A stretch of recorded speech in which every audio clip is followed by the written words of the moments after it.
Hello dear students, welcome to all at Meenakshi e tutor. Dear student, आज का हमारा topic रहेगा मॉडर्नाइजेशन, आधुनिकीकरण। आधुनिकीकरण क्या है?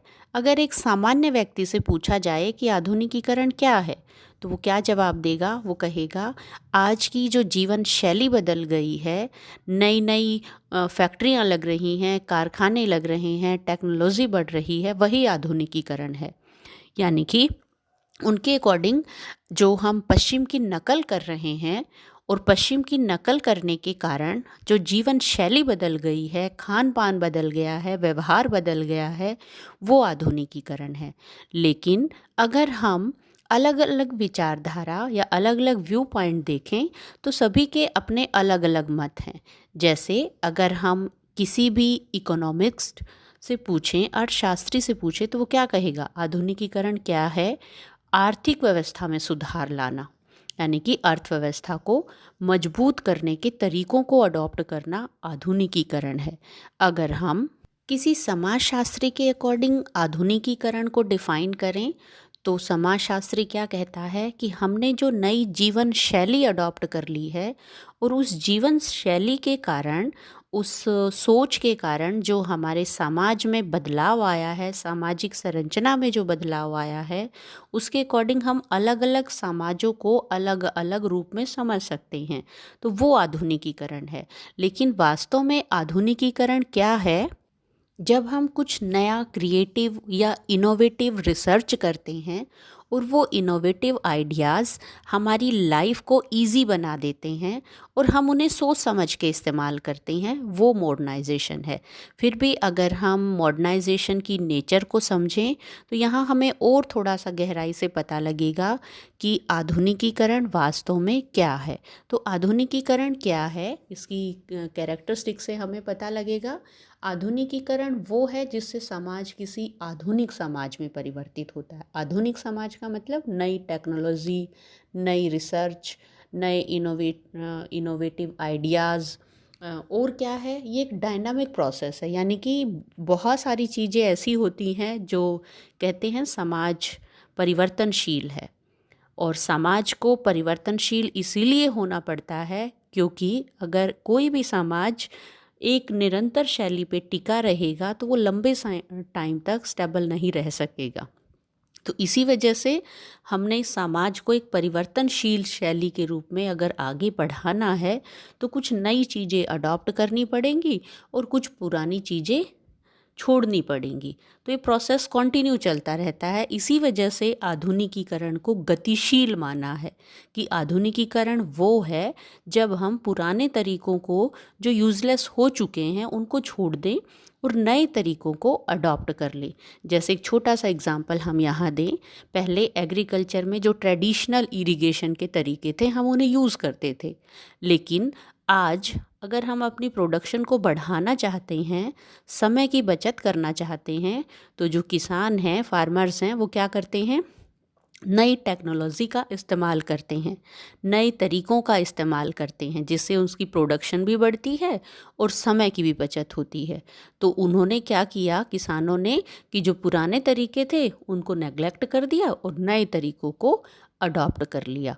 तो ये आधुनिकीकरण है जिसमें हम एक एनालाइज करते हैं, चाहे वो समाज की विचारधारा का हो, हमारे रीति रिवाजों का हो या इरिगेशन के मेथड का हो। उसमें हम विचार करते हैं कि कौन सा तरीका हमारे लिए बेटर है, कौन सा हमारे लिए छोड़ देने लायक है। तो हम सही और गलत की पहचान करके और सही को अडॉप्ट कर लेते हैं, तो वो आधुनिकीकरण है।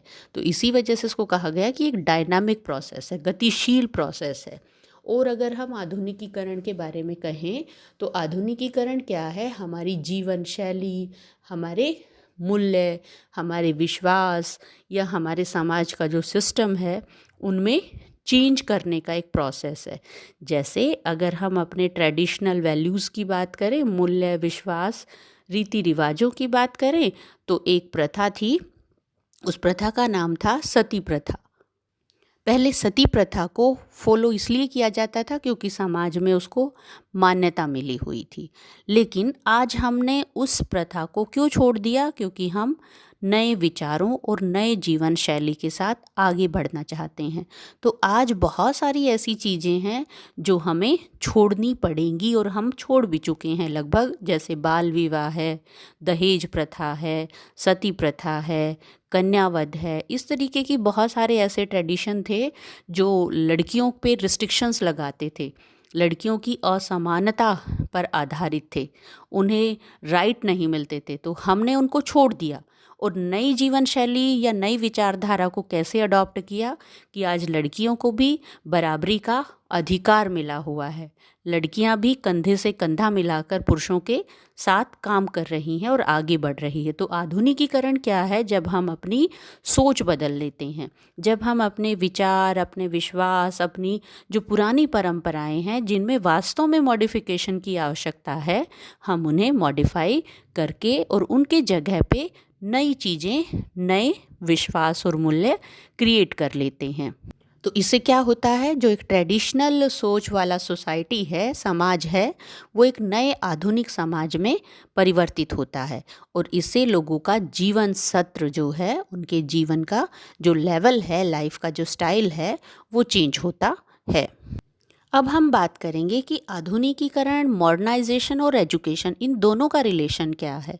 तो मॉडर्नाइजेशन को अडॉप्ट करना यानी कि किसी भी चेंज को स्वीकार करना किसी भी सोसाइटी के लिए बहुत टफ टास्क होता है, बहुत मुश्किल काम होता है। कोई भी समाज जब परिवर्तन करता है तो उसके सामने बहुत चैलेंजेस आते हैं।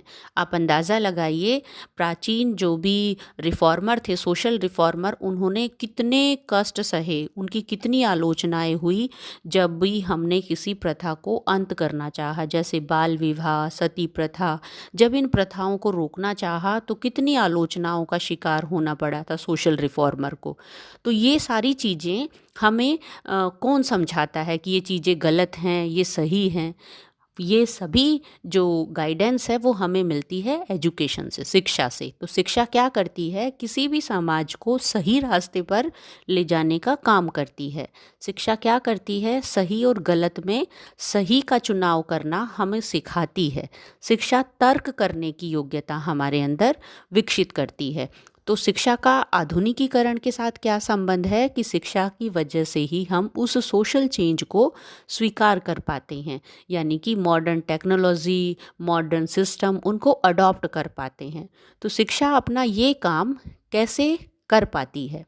तो शिक्षा के जो पार्ट हैं, एजुकेशन के जो पार्ट हैं, उसमें सबसे पहले आता है AIIMS of education. AIIMS of education और मॉडर्नाइजेशन, इन सब में क्या संबंध है, इन दोनों में क्या संबंध है? क्योंकि जिस तरह के एजुकेशन के टारगेट्स होंगे, एम होंगे, उसी तरीके की जो मोल्डनेस है, उसी तरीके का बदलाव हम समाज में देख पाते हैं। तो अगर हम आधुनिकीकरण लाना चाहते हैं, समाज में परिवर्तन लाना चाहते हैं, तो हमें शिक्षा के उद्देश्यों को भी मॉडर्न तरीके से अडॉप्ट करना होगा। उसमें कौन कौन से शिक्षा के उद्देश्य होंगे? अगर हम एक पर्टिकुलर पॉइंट देखें तो शिक्षा के उद्देश्य क्या हैं? देखिए, सबसे पहला पॉइंट है कि लॉजिकल थिंकिंग, उसके बाद क्या है? साइंटिफिक अप्रोच, लीडरशिप क्वालिटी और मॉरल और स्पिरिचुअल वैल्यू। इसके अलावा इंटेलेक्चुअल एबिलिटी और डेमोक्रेटिक सिटीजनशिप और इंक्रीजिंग सोशल चेंज। अब यहाँ पे लॉजिकल एबिलिटी क्या है? लॉजिकल एबिलिटी का मतलब है कि सही और गलत में फैसला करना। वैज्ञानिक दृष्टिकोण का मतलब क्या है? अंधविश्वासों से दूर होके एक सिस्टमैटिक तरीके से सोचना। जैसे पहले क्या होता था, किसी को कोई बीमारी हो जाती थी तो हेल्थ के प्रति अवेयरनेस नहीं थी, झाड़ फूक करवाते थे और बीमारी से पर्टिकुलर जो मरीज है उसकी कई बार डेथ हो जाती थी, तो डेथ रेशो बहुत ज़्यादा था। जब से मॉडर्नाइजेशन को हमने अडॉप्ट किया है, एक तरह से अवेयरनेस क्रिएट हुई है। अवेयरनेस की वजह से हमारे अंदर साइंटिफिक चीज़ें या साइंटिफिक जो लॉजिकल एबिलिटी है वो क्रिएट हुई है। हमने चीज़ों की सही और गलत रूप में पहचान करने की कोशिश की है और लीडरशिप की क्वालिटी हमारे अंदर क्रिएट हुई है। लीडरशिप की क्वालिटी मतलब एक कॉन्फिडेंस लेवल अपग्रेड हुआ है, जिससे हम सही और गलत में से गलत का विरोध करने की हमारे अंदर कैपेबिलिटी आई है, क्षमता विकसित हुई है। जैसे पहले बहुत साल अंग्रेज़ों का गुलाम रहा है भारत, और बहुत कम ऐसे क्रांतिकारी हुए जिन्होंने खुल के उनका विरोध किया। तो अगर उनके अंदर लीडरशिप की क्वालिटी नहीं होती तो शायद हम शोषण का शिकार अब भी हो रहे होते। तो आज हमारे अंदर शिक्षा क्या करती है कि देश का हर बच्चा लीडर है। उसके अंदर इतना सेल्फ कॉन्फिडेंस क्रिएट करने की कोशिश करती है शिक्षा कि वो बच्चा सही और गलत में से गलत का विरोध कर सके। हमारे अंदर बौद्धिक क्षमता का वही मतलब है यहाँ पे कि सही और गलत की पहचान करना, यानी कि बुद्धि का इस लेवल पे डेवलप हो जाना कि वो सही और गलत में से गलत को नेग्लेक्ट करे और सही को सीखे। नेक्स्ट क्या है, डेवलपिंग गुड सिटीजनशिप या डेमोक्रेटिक आउटलुक। डेमोक्रेटिक आउटलुक का मतलब क्या है, यहाँ पे सभी को अधिकार मिले हुए हैं, सभी को छूट मिली हुई है, सभी को इक्वल राइट्स मिले हुए हैं। तो जब सभी को इक्वल राइट्स मिले हुए हैं, हमारी अपनी सरकार है प्रजातंत्र में, तो हम सही सरकार का जब चयन करेंगे, सही सरकार को जब चूज़ करेंगे, तभी डेमोक्रेटिक जो टेंडेंसी है वो मूव ऑन करेगी। तो यहाँ पे अपने आप को अवेयर रखना बहुत ज़रूरी है। हमें डेमोक्रेटिक अगर हम उसका सक्सेस रेट बढ़ाना चाहते हैं तो हमें ये देखना होगा कि क्या हमारे अंदर लीडरशिप की क्वालिटी है, क्या हम अपनी वोट को सही तरीके से इस्तेमाल कर रहे हैं, क्या हम सोशल चेंज को एक्सेप्ट कर पा रहे हैं। तो ये सभी जो चीज़ें हैं ये डेवलप करने में एजुकेशन की बहुत बड़ी भूमिका है। नेक्स्ट पॉइंट आता है कि जो हमारे एजुकेशनल ऑब्जेक्टिव हैं वो किन के थ्रू हम कवर अप कर सकते हैं। तो वो होगा एजुकेशन का करिकुलम। तो करिकुलम में भी हम उन्हीं चीज़ों को शामिल करें, ऐड ऑन करें, जिससे जो एजुकेशनल टारगेट्स हैं वो कवर अप हो सके। जैसे अगर हम बच्चे के अंदर साइंटिफिक एबिलिटी क्रिएट करना चाहते हैं, साइंटिफिक एटीट्यूड क्रिएट करना चाहते हैं, तो हमें साइंस और मैथ को पढ़ाना होगा। अगर हम मॉरलिटी क्रिएट करना चाहते हैं तो हमें मॉरल एजुकेशन को ऐड ऑन करना होगा। तो किस तरह का करिकुलम हमें ऐड ऑन करना होगा अगर हम मॉडर्नाइजेशन को कंटिन्यू रखना चाहते हैं। तो हमें करिकुलम में जो मॉडर्न प्रॉब्लम है, जैसे करंट की जो प्रॉब्लम क्या है, प्रेजेंट प्रॉब्लम क्या है कि पॉपुलेशन इंक्रीज़ हो रही है, पॉल्यूशन डिग्रेडेशन हो रहा है, पॉल्यूशन जो है वो प्रदूषित हो रहा है। इसके अलावा जो युवावस्था है, युवावस्था में स्ट्रेस बढ़ रहा है। तो हमें किस तरह का करिकुलम अडॉप्ट करना चाहिए कि हम इन सभी चीज़ों को डायग्नोस कर सकें। जैसे हम पॉपुलेशन एजुकेशन डाल सकते हैं अपने करिकुलम में, हम एक इंटरनेशनल इंटीग्रेशन की फीलिंग क्रिएट करने के लिए इंग्लिश डाल सकते हैं, साइंस, मैथमेटिक्स, मॉरल एजुकेशन। इसके अलावा एजुकेशन, हेल्थ एजुकेशन के जो विषय हैं वो हमारी शिक्षा के पाठ्यक्रम का अभिन्न अंग बन सकते हैं। अगर हम मॉडर्नाइजेशन और टीचिंग मेथड की बात करें तो हम आज के टाइम में देख पा रहे हैं कि पहले टीचर ब्लैक बोर्ड यूज़ करते थे, नोट्स यूज़ करते थे, टेक्स्ट बुक यूज़ करते थे, लेकिन आज के टाइम में इंटरनेट जो है वो बहुत कॉमन हो गया है। आज स्टूडेंट्स यूट्यूब से पढ़ना ज़्यादा पसंद करते हैं। क्लासरूम में स्मार्ट बोर्ड लगने लगे हैं, प्रोजेक्टर लगने लगे हैं, क्लास में मल्टीमीडिया का प्रयोग करते आए हैं टीचर्स। तो जो कंटेंट पहले स्टूडेंट्स बुक पे डिपेंड था कंटेंट को ढूंढने के लिए, अब वो ऑनलाइन सर्च कर लेता है। तो ये ऑनलाइन का प्रचलन जो बढ़ा है वो किसकी वजह से बढ़ा है? मॉडर्नाइजेशन की वजह से। इसके अलावा टीचर जो अपडेट हुए हैं, टेक्नोलॉजी को अडॉप्ट करने लगे हैं मॉडर्नाइजेशन की वजह से। स्टूडेंट जो हैं वो अवेयर हुए हैं, कंटेंट को इजीली सर्च कर पा रहे हैं। वो किसकी वजह से? इंटरनेट के इजी अवेलेबल होने की वजह से। तो इंटरनेट, टेक्नोलॉजी, ये सभी चीज़ें मॉडर्नाइजेशन का ही एक सिंबॉलिक फॉर्म है। अगर हम एक कॉन्क्लूज़न निकालें तो हम कह सकते हैं कि मॉडर्नाइजेशन की वजह से एजुकेशन पे कुछ पॉजिटिव असर भी पड़े हैं और कुछ नेगेटिव असर भी पड़े हैं। अगर हम पॉजिटिव को देखें तो आज का जो करिकुलम है वो स्टूडेंट्स को इतना मेंटली प्रिपेयर कर देता है कि कोई भी प्रॉब्लम आती है वो उनको इजीली हैंडल कर पाते हैं। यानी कि पहले थ्योरेटिकल नॉलेज पे प्रेफरेंस दी जाती थी, अब प्रैक्टिकल नॉलेज को स्कूल में अडॉप्ट किया जाता है। तो आज का जो टाइम है उसे क्या हुआ है, आज स्टूडेंट ई बुक के थ्रू, या हम कह सकते हैं वीडियो के थ्रू, नोट्स के थ्रू, या रिकॉर्डिंग जो क्लासेस होती हैं ऑफलाइन सामग्री के रूप में जो भी क्लास की इंफॉर्मेशन है उनको इजीली अवेलेबल कर सकते हैं, या वर्चुअल या ऑनलाइन प्लेटफॉर्म के थ्रू वो बहुत सारी जो बातें हैं सीखना चाहते हैं उनको इजी वे से सीख सकते हैं, यानी कि जानकारी आसान तरीके से उनके पास पहुंच रही है। और टीचर भी, स्टूडेंट्स भी, बहुत सारी वेबसाइट्स हैं, यूट्यूब चैनल्स है, सोशल मीडिया है, इंटरनेट के थ्रू बहुत सारी चीज़ों को वो आसानी से सीखने लगे हैं या बहुत सारी नॉलेज को अपडेट कर पाते हैं। तो और अगर हम इसके थोड़े से नेगेटिव बात करें तो नेगेटिव के रूप में हम क्या कह सकते हैं कि आधुनिकीकरण टीचर और स्टूडेंट के गैप को बढ़ा दिया है। आज जो है टीचर के लिए टीचिंग एक चैलेंज बनता जा रहा है। क्लासरूम से डिसिप्लिन लगभग ख़त्म हो चुका है। ऑनलाइन प्लेटफॉर्म की वजह से हमें चीज़ें बहुत आसानी से अवेलेबल होने लगी हैं। तो कहीं ना कहीं इसका एक नेगेटिव असर क्या है कि पहले जो क्रिटिकल थिंकिंग एबिलिटी थी वो ख़त्म हो जाएगी फ्यूचर में।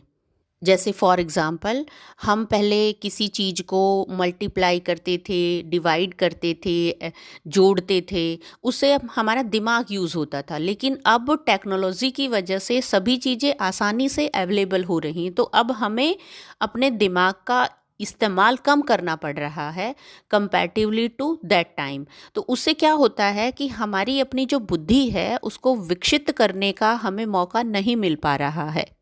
तो इससे क्या होता है, जो स्टूडेंट्स हैं वो आराम से वीडियो गेम में या सोशल मीडिया में या बहुत सारे जो डिवाइसेस हैं उन पे अपना टाइम कंज्यूम करने लगे हैं।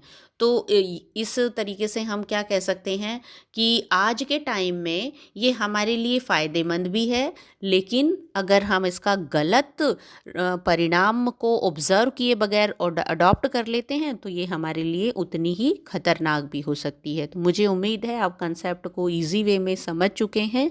फिर भी अगर आपकी कोई क्वेरी है तो आप कमेंट सेक्शन में राइट डाउन कर सकते हैं। Thank you.